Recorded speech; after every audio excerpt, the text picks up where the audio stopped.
ఈ చలికాలం వస్తేనే భయమేస్తది. ఎండ కూర్చోవాలనిపిస్తది. ఎండ కూర్చుంటేనేమో ఒళ్ళంతా మండిపోతది. అట్లని నీడకు పోయి కూర్చుంటేనేమో చల్లటి గాలొస్తది గదా!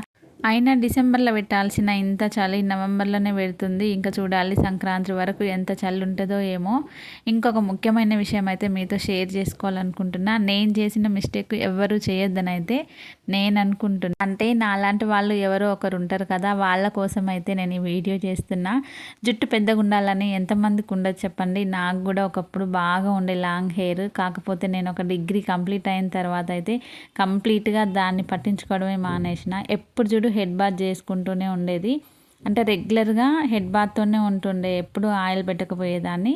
అది లాస్ట్‌కి వచ్చేసరికి ఎలా అయిందంటే మనం ఫ్యాన్ గాలికి గూడా హెయిర్ అనేది రాలిపోతుందనమాట. అసలు నాకు చాలా బాధ అనిపించింది. ఒక 5, 6 ఇయర్స్ దాకా నేనైతే ఆయిల్ పెట్టుకోలేదు.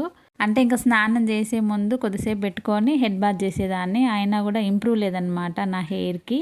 అంటే నేను అప్పుడు చేసిన మిస్టేక్ ఇప్పుడు మొత్తం అంతా లాస్ అయిపోతుంది హెయిర్ అయితే. పెద్దగా గాలొచ్చినా కూడా ఒకవేళ లీవ్ చేసుకొని ఉంటే మాత్రం అది ఖచ్చితంగా రాలిపోతుంది. ఇంకా ఈ మధ్యనైతే స్టార్ట్ చేశాననమాట ఆయిల్ అప్లై చేయడం.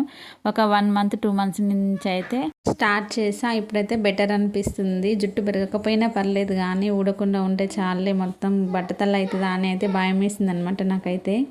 మీరెవరైనా ఇలాంటి మిస్టేక్ చేశారా? అయితే కమెంట్ బాక్స్‌లో కమెంట్ చేయండి. ఇప్పటి నుంచైనా జుట్టుకి ఆయిల్ పెట్టుకోవడం స్టార్ట్ చేయండి. ఓకే. బాయ్.